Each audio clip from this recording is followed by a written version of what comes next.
Welcome to Hello Chaos, the show where founders, innovators, and chaotic minds get real, get unfiltered about the mess, the magic, and mayhem of entrepreneurship. I'm Jennifer Sutton, or JJ, as my friends and family like to call me. I'm your host and fellow work in progress, and today we have Ruban Roberts. He is the founder of Amplify Community Resources and CEO of RER Consulting. Welcome to the show, Ruben. Welcome to Hello Chaos. Thank you for having me. Well, why don't you just start us out? Tell us what inspired you to start your own company, whether it's RER Consulting or Amplify. Like, how did this come about? Well, I've worked for a local university for over 18 years at the time. I'm a family therapist by trade. I do a lot of community work. So I'm also a community advocate. I've been the president of the local Miami-Dade branch of the NAACP. And so, in my role at the university, I traveled all over the United States training people in the model family therapy that we developed at this particular university, a well-known university. I was responsible for bringing in new business. It was not my role, but as a result of me going out and connecting with folks wanted to either contract our services or extend our contracted services that we had. And I was very proficient at that. Didn't study for it, didn't really understand. I mean, I have my MBA, but really wasn't my role. I was really just wanting to teach the model of family Right. therapy. Well, sometimes they So, say sales is the best, is just you're serving people through education. right, right, Right. right. So I saw what these contracts were bringing in.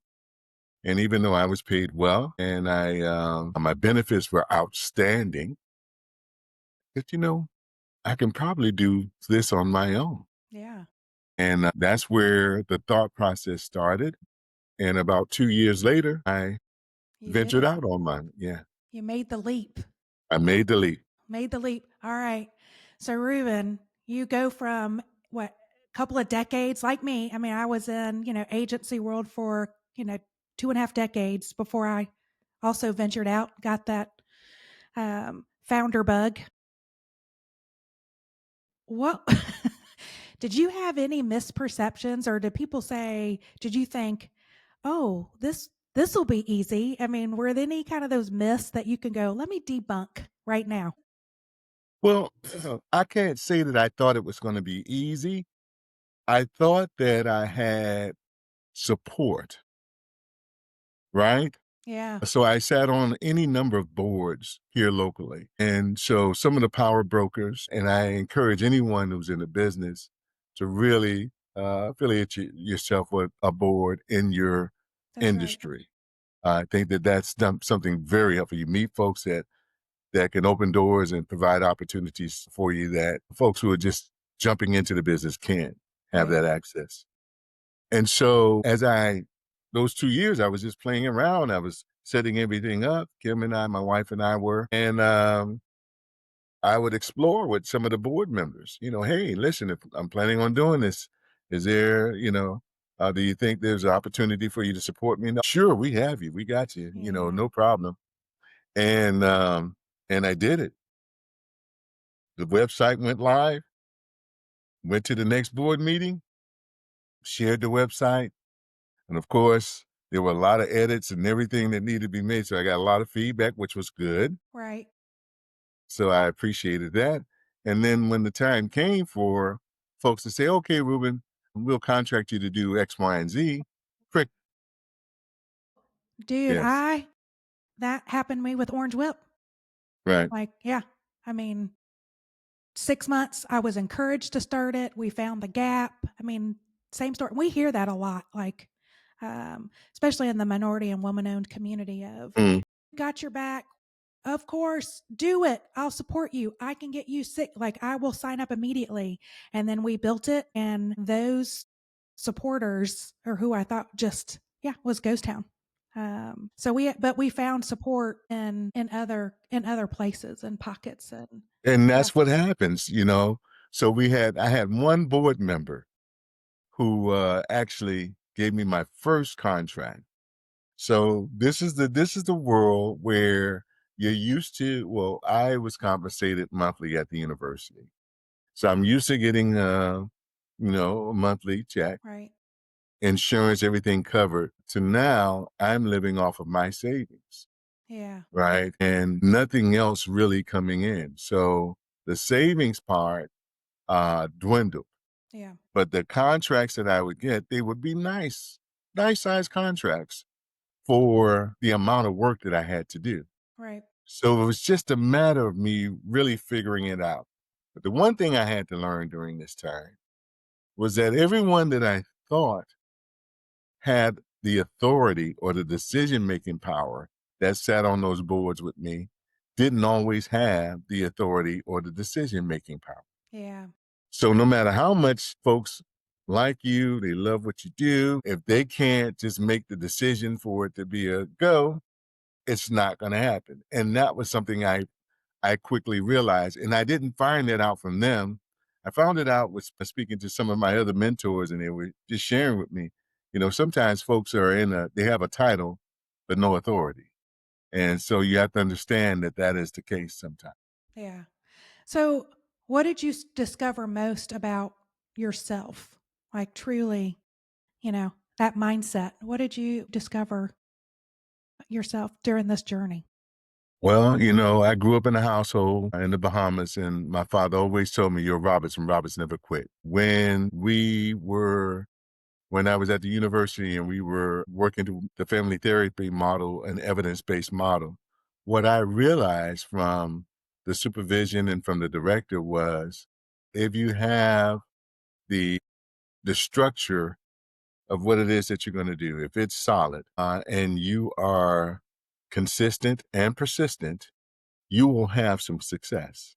I don't know what amount of success you will have, but you'll have some success. Yeah. And for me, that was reinforced when I went out on my own because, I kept building as I got feedback on what I was doing, whatever my presentation, whatever it was. And then I built it till I got it to a place where I thought it was acceptable to everyone. And when I went out more, I would get more interest. But then me moving to connect with the decision makers was the game changer for me. Because once I met with them, I didn't have to go through the layers. Right. And once I met with them, then things began to move Yeah. and those doors began to That efficiency. And then you can go, all right, now I know who I need to talk to. open. You kind of hone that process of these are the questions I need to get to eliminate. You're not, you're, you're either the barrier or are you a door? Right. Right. So Right, right. how You to, need access. right. You need access. And so one of the things for any successful business is that's why I say to your listeners, if you sit on boards, if you're a part of any groups or organizations where there are some very influential members that participate that's in your genre, in your field, that's where you get access. But you have to be genuine. I really believe that Yeah. most folks, well, a lot of folks are very transactional. And when you're transactional, those relationships are not solid. Those relationships may yield some benefit, but I don't know about the long haul. And so one of the things I've done is really managed to build some solid relationships by being very transparent, being genuine in my authentic self. I love that. Have you had to pivot, amplify, um, at all through this journey? Like Orange Whip, we've had to pivot a few times, and Bright, we've kind of pivoted, refined our services, our model, our processes. Have you had to go through any of that with Amplify? So we started off with RER Consulting. Okay. So we started off with our for-profit arm. The pivot was during the COVID, which was my best year ever. We were instructed to start a nonprofit, Okay. and that's where Amplify came in. The structure of our organization is basically the same. The difference was if you're talking about a major pivot, was, my business advisor was sharing with me, well, Ruben, you need to scale. You need to scale. Learning how to scale and when to scale, and then learning that your expectations for people to deliver what you deliver is not going to happen. So you got to train them as much as you possibly can, get them to a place where they're comfortable doing what they're doing. They know the information inside out, and whatever their task is to do, that they can do it proficient. But you're not going to find a duplicate of yourself. And I Right. think that happens with a lot of founders. They want someone that can do exactly how they do it, whatever it is, whether it be a service or whether you have a product and you're delivering that, you want the same. Scaling up made the difference for me. It was a game changer. Scaling up provided me more tentacles. I had further reach, generated more revenue. But if I stayed in my comfort zone where everything was manageable for me, would have done okay, Yeah. but I could not have done what I did without scaling.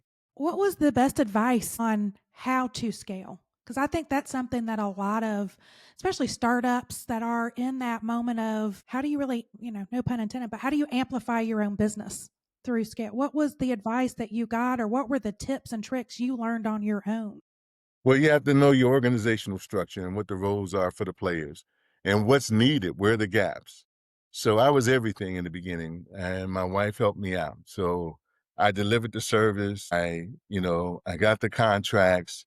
I did everything. So I was with the fund development. I was the facilitator. I created the program. I did all of that. So now scaling up, you got to ask yourself, okay, what is your role essentially? And my role essentially is the development and the fundraising. So I have to make sure that I have contracts in the pipeline coming through so that we can sustain ourselves for the long haul. You get one big contract and you don't do that other work that you need to do to build your pipeline. Well, That's that right. contract ends and you have nothing. You have to start all over from scratch. Well, I've learned from working at the university, keep that pipeline line full. Even if something falls off, you got others in to back it up to make sure that you're whole. And so what I saw was that I needed a project director. Thank God I had an in-house marketing director. So I didn't have to worry about, and that's major. Yeah. That in itself is major. Game It's changer. having, Yeah. yeah, it is to be able to have that. I know a lot of small business folks don't have it. They have people that say that they have a marketing background, but Right. they have But they're, no clue, yeah. no idea of what is involved in that and how it can really help expand your business and your services. So yeah, so I found out I needed some back of the house. I needed an administrative assistant. I needed a project director, and I needed a couple of key staff members, and I was able to bring them on. And as a result of that, business just catapulted. What's been the most rewarding part? When I get paid twofold, so I do heart work, So I work in the space of mental health and wellness, and so my work, I get paid financially through the contract. But when I can make a difference in the life of a youth or a family member that I serve or my team serves, and they are really appreciative and they really have grown, that's also so very rewarding to me. And that's why I do what I do. I mean, I'm totally fulfilled, and I'm grateful for it. What's been the most challenging part? Like if your biggest like, oh shit moment. The challenging part, as I mentioned earlier, was just thinking that the contacts that I had alone, that was going to give me the upper hand. And then it's really understanding that, yeah, you have folks that are in your corner, but they don't have the authority to make certain things happen. Now that blew my mind. I couldn't understand that because I saw the titles. Right. I'm in the room, I'm listening to these folks talk with such authority and such certainty. So whenever I hear Yes, we have it. You're good. I'm it's a done deal. Right. That's how I operate. If I tell you it's done, it's done. You Right. right? And so I'm expecting the same. So one of the other things I learned is that I can't put my values on other folks. That's You right. know, I can't assume that someone is going to be how I am. If I tell you that it's done, that means it's done. I'm a man of my word as far as that is concerned. You bring that up. Your wife and I have had these very deep conversations at night around that same. It is kind of a shock when you learn the moral compass, especially of folks that present themselves as such that they don't treat others the way you would want that you treat people, the way that you Right. feel is of that, leadership quality or Mm. at that title level and respond, of that was I think that was my kind of ahas that I learned in the first like few years of the business and had to go through it all over again when I started at Orange Whip. And it was like, well, this happened 10 years ago or 12, when I started Bright. Why should this surprise me? And just, Well, you know the philosophy behind that, don't you? no, tell me. Life lessons will repeat themselves until you learn them. It's a good one. Yep. Yeah. So I always you'll say, repeat it. You'll repeat it over and over again, and you'll until you learn it. And then when you learn it, there are new life lessons for you to learn, right? that's So it's right. not like it's over because I've learned this particular life lesson, but life lessons, and that includes your business dealings or what have you, repeat itself because everything is cyclical. Everything that we do is cyclical. Everything is there's a repetitive nature behind what it is that we do. And so when you have certain patterns and they are not breeding giving you the results that you desire, the first thing that you do is look in. So one of the things I always say is I never lose. I never lose. That's right. You just hit on where I went into like an introspective journey of myself about 2, 3 years ago Yeah, because I recognized, the pattern. And I was like, you know what? You know who the common denominator is right. I call But it you know what? it That was, is very bold of you. And it's because the hardest thing to do is see what's happening within, right? yeah, It's easy to point the fingers and say, oh, is this person, that had played a part? Is that person that played a part? But the first thing that I try to do is look and say, okay, what role did I play in this? And I ask the universe, okay, what are you trying to teach me that's right. out of this experience? There's a lesson for it. This is why I say, again, I never lose. Yeah. I Either love I that. That should win, be a t-shirt, Ruben.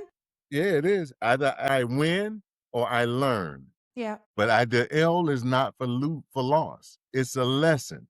Yeah. And until I learn that lesson, those problematic interactions are going to repeat themselves over and over again. So I never lose. I always win or learn. I love that. My thing was a few years ago, I took out fail as part of my vocabulary for the Mm, same reason of there are no failures.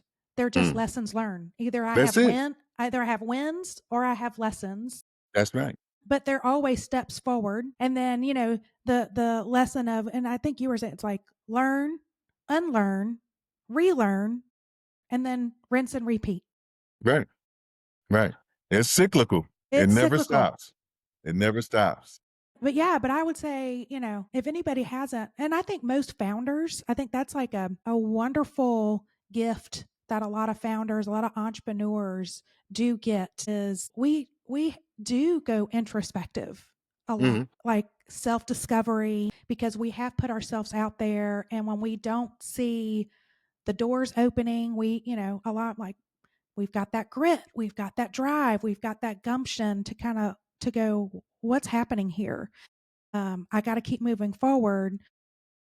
And a lot of people did, because I kept hearing that from other founders, and I was like, I need to look within. But it's been the most rewarding part so far of my journey is really understanding more about me, my principles, where my lines are, and I can't change and to not react based on other people's actions. I can only manage my own game and my own actions That's right. and not to That's get all you have frustrated. Right. That's all you have control over, really. I Right. mean, at the end of the day, you have staff, you have people that work around you. You can give them instructions, you can give them tasks. They may not follow it to the letter, you know what I'm saying? But what you have control over is you, your personhood, your entity. You have control over that. And therein lies one of the answers to this whole problem that we have when we have challenges, right? How do I create a motivational context for change in myself and in my team? So one of the things I do, I'm a strong believer is in showing appreciation for my team. So every year, or sometimes twice a year, we have a very nice, and it's a costly, staff appreciation dinner or a brunch or whatever. And down here in Miami, it's not inexpensive. Okay. But what that does is it puts the team members in a place where they may feel more comfortable going the extra mile for you Mhm. or for the team because I've shown them that I've seen them, I heard them, and I respected them. And as long as I continue to treat them in that manner, I can there's so many things that I avail myself to with my team because of just how I've shown that I've seen, heard, and respected. Right. Everyone wants to feel valued, right? And Yes. seen and heard. I mean, that's kind of the secret to creating a culture Mhm. where people just, want to be engaged. And how do you keep employees engaged is you're right. It's appreciation and feeling valued. Right. You know what's so crazy about this? When I go out into the community, because of course I posted, I have my marketing people, they're, Right. capturing it and they post it. And folks that contract us, like their staff says, "Hey, I saw your video. It's so good for you to do that for your staff." If they were wanting that for themselves, and it's not one occasion that I've heard that on several occasions. So not only do I get it from my staff, but I get it from folks who maybe we have contracts with Right. on the management level or on the staff level, where they just really recognize, what we're doing with our team. And it says, like you said, it says a lot about the agency's culture. Right. And so they're very appreciative of that. And that really made me feel good. I felt, that, okay, maybe I'm doing something right. Here's Right. something. Like celebrate that win. Celebrate it. Um, well, okay, so you're doing big things and you've got, you're scaling your team. How do you personally deal with stress and big challenges come your way? You Well, seem to be a real measured guy. yeah, I'm always introspective. So every morning most mornings, I can't say that I do it every morning. I try to do it every morning, but before I, get out of bed, I do a reflection. I say my gratitudes. I say what I'm thankful for. I look for ways that I can improve myself continuously. So that's something I always do. The other thing that I do is I have me time. So I get massages every week and then I do a Nice. stretch Need zone. to add Zone. that. I go to stretch zone every week. What is stretch zone? Is that like a gym or something? Well, stretch zone is a place where they stretch you. As we age, we don't do as much Oh, stretching and I'm that not sort a of very thing. flexible person. Well, you don't have to be, but you go to stretch zone, you'll feel better about Chandler's over here like, yourself. have you not heard of stretch zone? I'm like, I've Yes. not heard of stretch zone. Yeah. What is of that you speak of? Yes. Well, it's very Chandler's helpful like, to you me. need to go get massages every week. Yeah.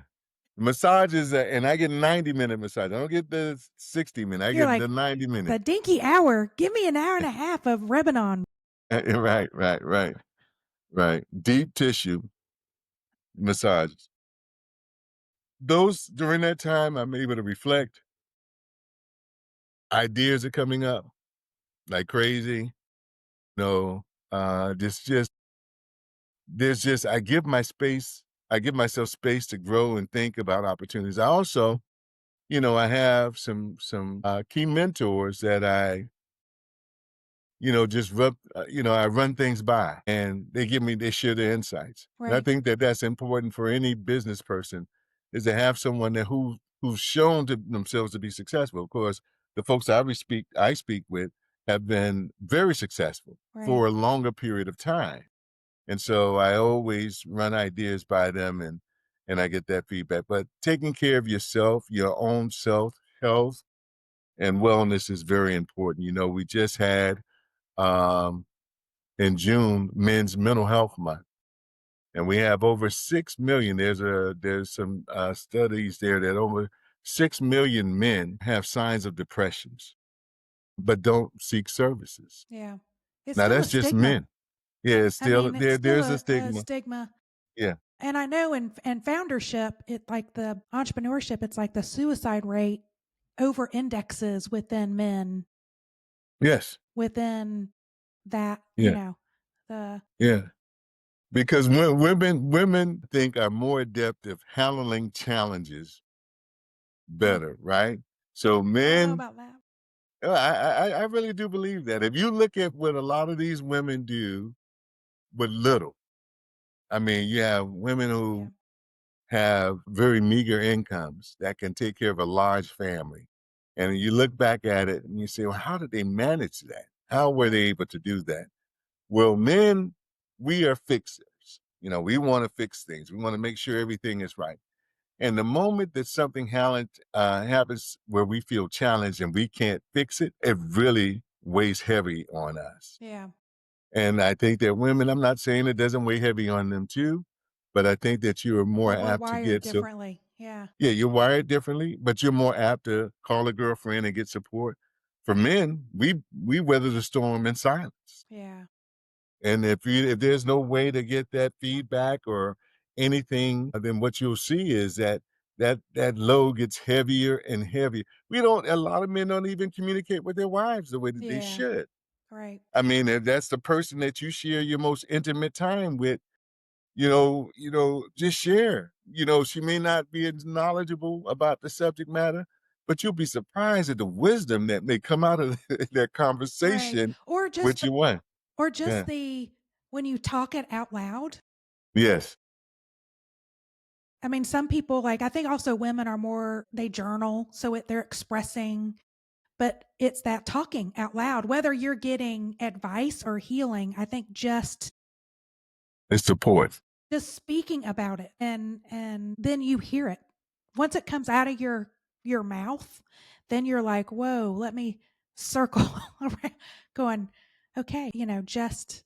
And I don't think you're right. Men don't just vocalize it. Because we were raised that way. Yeah. We were raised in a way to man up, just deal with it, pull yourself up by your bootstraps and that sort Right. of thing. So if you're constantly hearing these things and you run into a problem and you don't feel comfortable showing a vulnerable side, and that's a major thing with Yeah. men. Women can be vulnerable, but there's not a knock against that. Right. But when a man shows vulnerability, that becomes problematic. But I want to encourage all of the men that's listening to this. It's okay to not be okay, and it's okay to reach out to your friends or your loved ones in Because the I think time of need. that shows also a sense of, I know that like vulnerability and courage are on a spectrum, but to me, when you do vocalize it, it's a sense of you are brave. Think of it as like you have the courage and you have the strength to, to be vulnerable, like express it, whether it's your wife, your brothers, or even just somebody, maybe you need, in a community group, church group, or um, like your running group, The your strongest massage people group. the strongest people I've ever met are folks who are not afraid to be vulnerable. Yeah. Those are the folks they have a strength that I can't even describe. But the folks that want to conceal their vulnerability, they are the weakest people. Yeah. They want to make sure that they keep it Because concealed. they're, I don't want anyone to see it. I don't want anyone to know this about me. Why did you share this information? I have nothing to hide. Here it is. And you'll find yourself opening up more doors. You'll find yourself being this is your true and authentic self. People trusting you more. People yeah, saying that, you know what, this person is really genuine. You know, they articulate how they feel, what they're feeling, and with that. I mean, I'm not telling you to tell everything, but just make sure that you are able to express yourself in a way that at least gives someone that you're doing business with or interacting with a true idea of who you are and what you're experiencing. right. This podcast is a perfect example of that. And for those who may come on in the future, this is a perfect example of how you can share your vulnerabilities, because Jennifer's going to make sure she's going to tap into I'm gonna that. ask you a question. Pull it out of you. She's going to pull it all out I'm of gonna you. pull it out. I know. I was like, I know Kim's got a meme for me. I'm sure, but no. I mean, I think it is like you said, the most courageous people, especially men. You're right. Those are the ones that are super vulnerable and just reveals themselves in a way where they're also you see their growth too. Mhm. You see how they've transformed themselves, but all positive things like doors start opening. And I've started noticing even with myself over by also talking about my vulnerability and opening up and really learning about myself. I've seen doors open and connections happen that I never thought would be there. Laws of attraction. That's right. They're The pretty laws of powerful. attraction. Yeah, Yes. pretty powerful. Okay, if I gave you a magic wand and you could change two things about your business in order to really scale, what would those two things be? So the two things that I think that will change my business is for me to be able to have dedicated funding sources. So What every year, you got to you know, go after the hunt. yeah, I got to go for the hunt. I have a few dedicated funding sources, but I mean, having substantial dedicated funding sources, that will be a game changer for me and my team. Do those come from? Are those coming from private, like investor private contracts? Are these government grant funding? So let me put a pitch out there. Private contractors, private philanthropists are welcome. We welcome you to contribute to the work that we do, and we can share with you not only the data that we have, the outcomes, share with you the videos and all of that. We welcome that, but most of my funding comes from local government Okay. or quasi local government organization What and is that? entity. What is that? What's a So they may have their money from like a tax base. okay. So they're not like an official government entity, but they're receiving funds to fund other organizations Okay. through the tax base. Okay. All right. So we need more secure funding. That's Yeah, one. Magic that's the wand. number. That's the number one thing. Yeah.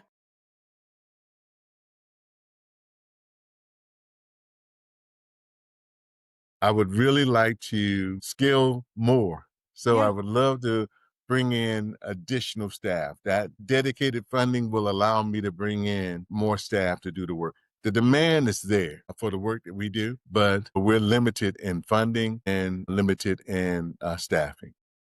So that's the only thing that holds you back. Well, I wouldn't say that's the only thing, but those are two major things that hold me back, right? Yeah. Wouldn't say those are the only thing. What's a I think that one of the things that we've been able to do, and my team will tell you, I'm an ideator, and I'm sure you can relate you're it. the I visionary. heard of, yeah, right. I heard about you, so I know you're that way too. So they can't keep up. They can't keep up. I got an idea every second, every minute. They don't let me go get a massage or stretch, and then Yeah, like, bam, oh they come God, he's back with coming like back five or from six. a Yeah, massage. He's gonna die. yeah. He's got another idea, it's another task on my to-do list, you know? So we've expanded, you know, we have 3 major areas, but we've expanded and we continue to expand. Anytime I see what people see are blocks, roadblocks, I see as opportunities. Yeah.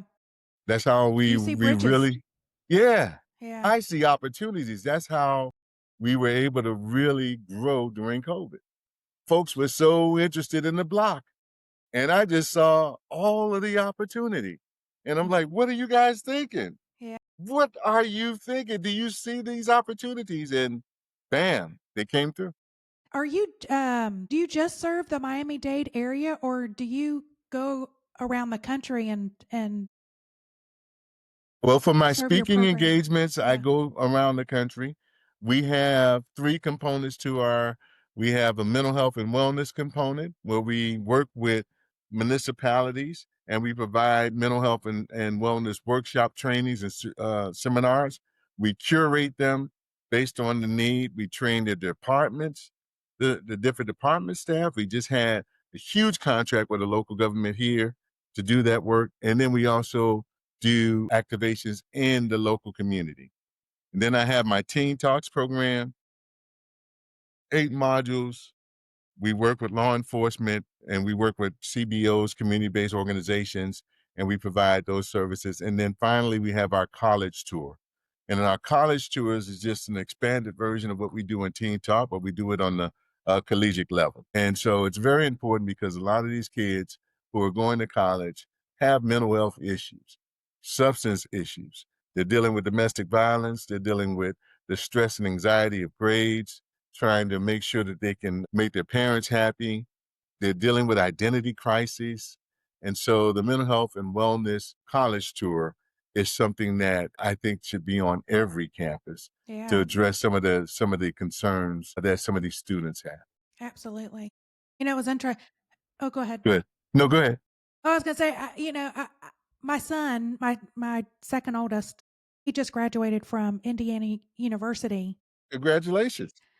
But I remember, going in on parents the drop off day, and he was enrolled in the what they call the Luddy School, and it's the Luddy School of Informatics. But they kind of created this. They called the Luddy LLC, which was taking all the freshmen entered into the program. They put them in the same dorm together, boys and girls. There were 150. It was the largest class of women Oh, wow. of girls in that program, where they were like, I think it was almost 30 girls out of the 150, and it was the largest class, like the largest group of women that apparently the years past it was like maybe 5, but anyway, it was a co-ed dorm. But they made one, they were, gave the lecture of helicopter parent, and like, look, you're not, because this with cybersecurity and informatics, the computer science kids like my son, unless you force him to see daylight, they're not going to see daylight because they're computer strapped. Now my son played sports. He probably was the I just remember the first week of school he called me and he was like, "Mom, I'm like the coolest kid in this LLC, in the Luddy school." And he's like, "Cause I played sports in high school." He was one of the Chandler's like, "Yeah." He was, he's like one of the only kids that played sports. He did other, like, he had a very great group of friends. He wasn't isolated. But He what had a I well love, balanced life. he had a well balanced life. Right. But the Luddy school, they had a very tight, like, social, like, you need to make sure that they have, a suit coat and khakis, at least one, because they had mandatory social dinners together as a group, had every day they had to meet outside if the weather permitted. Your And it was a future CEOs. yeah, You it was see a future part of, CEOs because and they were like, COOs and "We can't have information systems students graduating from Indiana University and being known as the basement dwellers. We right. want them to be leaders, be able to have social interaction and emotional intelligence." So that was a part layer that he didn't it was mandatory. He had to do all this, like, and I was, thank God, because he struggled with communicating, because he Mm. talked in computer language, And which code. is in code. I had to ask him 30 questions to get one line of code Right. back. Right. but we kind of It share a wasn't like brain. when we were learning computers during the Pascal and Cobalt days, right? Right. With the if then statements. No, they Yeah. got a whole nother No, and he's code like that down there, just go into a rabbit hole. But, I think like him, from a, patterns and abstract kind of, so right. I could at least semi-read him, but then there's, then other times it was like, I don't even understand the logic behind this decision tree. But that was really unique, and one of the reasons he chose Indiana University over the other schools that we had toured, and so it sounded like, and talking to other parents just with another, like the College of Arts and Science, IU, or the business school, they didn't have that program, and I'm like, man, they need to do that for every student on every campus, because I didn't realize the dropout rate of freshmen, and he entered in 2020, so it was right, at COVID, yeah. at COVID, or 2021 is when he entered into Yeah. school. But yeah, the campus was locked down and masked and all that. They So were like, these these kids, they said the dropout rate by Thanksgiving is like 30-40%. They don't make it on campus. because these kids socialize differently. Yeah. When we were younger, we were, there were no, well, when I was in college, there were no cell phones. If you could afford a I cell know. phone, you were doing very well. Right. There We were were no on cell phones when I was. pay phones with the little card to dial your parents or whoever you needed to dial. These kids today could be sitting right next to each other and then they're texting each other. Right. Right. So they don't communicate. Their social skills are different than ours. So you expect something different. And then their sense of just who they are as a person. Yeah. So when you're hiding behind the screen, you can be whoever you want to be. Right. Hence the whole catfishing thing, right? And so when you're in a school setting and You can you're isolate trying to, yourself even more because now you don't have yeah, parents right, or any guardians kind of watching over your siblings, kind of doing the checks, right, or your right, circle. You've left your circle of comfort. exactly. So So yeah, it's every a big campus challenge needs for that. them, Yeah, which affects their mental health and wellness as right. well. Plus their social skills, like you're mentioning, that are vitally important for any successful business. You have to have some sort of social skills. You have to know Yeah. how to socialize with folks. And are you finding when you go into then companies and corporations or like municipalities and stuff, they're hiring kids, that are coming into the workforce, the Gen Zs. It's like you almost need like a freshman class in a workforce. Um, when you come in. Is that a program? Well, and the only reason I'm saying like the my favorite agency I worked for, um, we was in Indiana, and we were in Bloomington. So of course, um, the the the employees were either from president of the agency was like, look, 50% of our staff turns over every year. It is not because we're doing anything wrong as an employer, it's because we either bring young kids come in and we hire, 10 graphics, and they're here for a year.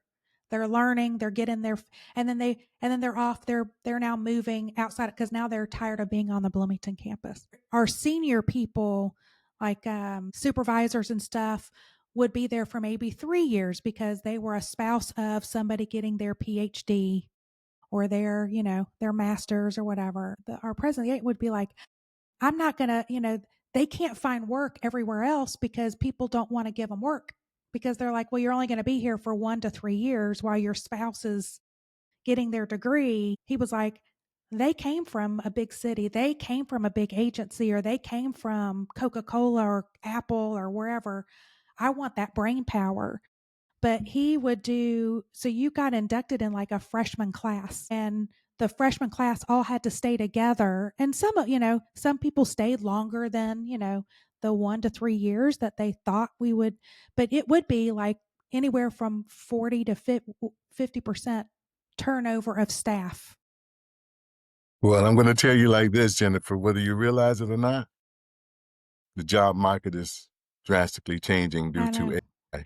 AI, college students are not finding the jobs. You have AI. AI doesn't get sick. It doesn't need to take a personal day. It could work over 8 hours a day. Yeah. It could work 24 hours. And so what you're seeing as times change. So when we had the industrial age and Right. the computer age, and now we're going into this science and technological age Yeah. where it's going to a whole nother stratosphere. I mean, even with services, you go into McDonald's, you Ugh. go into I here know. in Miami, you can go to a restaurant and be served by a robot. So Oh, you don't even have a human being serving you. I don't know if I would So, be served. well, I'm just telling you that's where it's going. And I avoid McDonald's because I hate the kiosk thing. It irritates the Yeah, crap out of me. right. So they reduce the staff.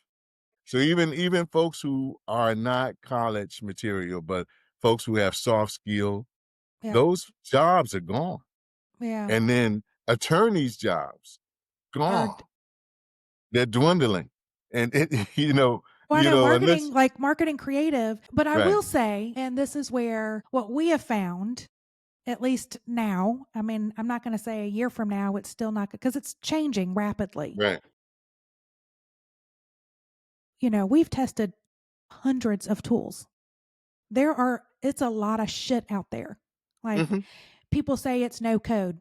Yeah, but you still need to have some kind of level of experience to go in and build a website, or some things you still need that framework of security and You need a safety. human touch You need to on have human something. experience Right. You to need to have either right. be that prompt engineer or Right. just the engineer, Right. the architect, the oversight, the one that's doing the checks and But that going, are there, reduces your staff yeah, considerably it because you does. have that one person that has that role, two people that have that role, where Right. you had 10 people But I think functioning in that level. there's opportunity, Yes. especially for my Yes. industry of Yes. let it be your co-pilot, become the master at being the pilot, and then let that be the co-pilot and amplify your excellence. Look at you hitting all of the dots there. Amplify and I know. look at you. You I was like, no pun intended there. Or all pun intended, I guess. All right. We could talk forever on AI because I have a lot to say on the subject. I'm sure you got to have a segment just on that I alone. know, I know. Actually, what our IP attorney reached out to me this morning. He was like, "Girl, get me on your podcast. I got a lot to talk about on AI." Yeah. Well, we need to be educated, Jennifer, to tell you the truth. So many of us really need to be educated on AI and understanding the pros and cons and where you need to position yourself, whether you're a business Right, or whether you're an employee, whether you need to position yourself as it relates to AI. right. How do So you use? I think that Because it's like you might need to. Yes, you might be able to redo staff, or you need to look at it and go, if AI, how are we using AI to be a game changer within our own category? that's And if right. somebody is, coming in and is a product team of, let's say there's 25 people and you're like, well, AI can reduce this. Well, maybe those people can be retrained, repurposed because they're assets. They've been at your company for 5, 10, sometimes 20 years. They've got a lot of knowledge. How are we training them differently? Or how are we using AI to then look inside their category or look inside their customer service? Because we're seeing in, like, especially in the industrial manufacturing space, Mhm. that new entries of innovations are coming in, like new products are coming in, or I would say not but new brands are coming in with products, but they're changing the category by just servicing better because they've got AI amplifying the experience. And so it's like, woo, they've just taken 20% market share. They've only been around for 3 years and they have Right. eroded. And it's like, yeah, because you didn't do a customer engagement survey to find out that your customers don't like you because you don't pick up the phone and answer their calls, or because you've got a broken process within your sales program. And so and it's like, You allowed that because you weren't curious enough to know, are you doing what you should be doing to service the industry versus you were just collecting sales. And it goes into creating brands versus just having a business. So I Looky like to there. use Looky to there. use to use this example. I think that you're right. You're spot on. So you know, you had the radio, and then you had a concept of how can we play something that we recorded on. You had your 8 track, then you had your cassette, Right. then you had your Little CDs. then your CDs, and now you have your thumb drive.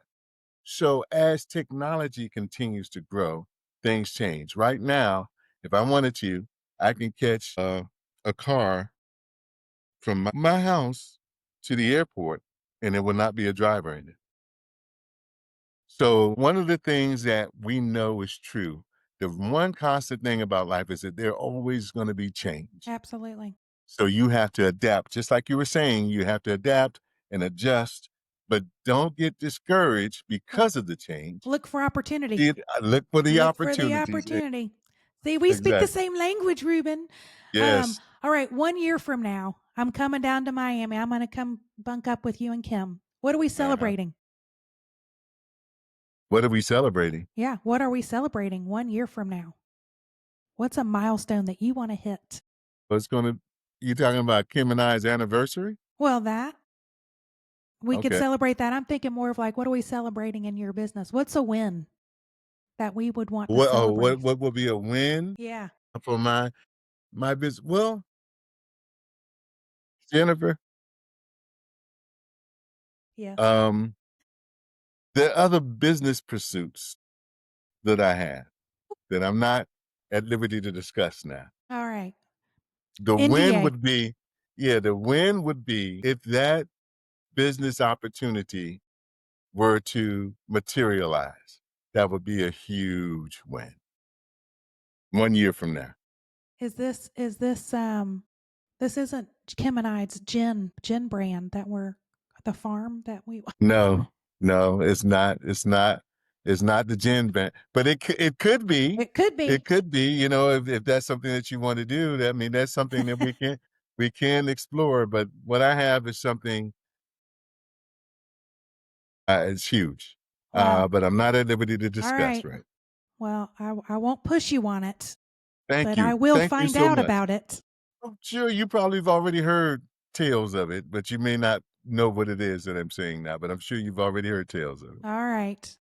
Well, I'm coming down. We'll celebrate it. I'll toast Okay. some champagne with you when that is launched. Done How's that? deal. All right. Done deal.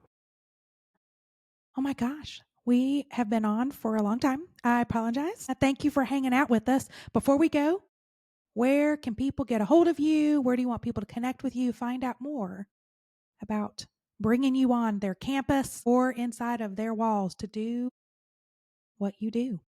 All right. So you can follow us at IG Amplify CW Daily for inspiration. We have these inspirational quotes, affirmations that we'd love for you to have. So you can follow us there. You can follow us also on LinkedIn under Ruban Roberts, RubanRoberts.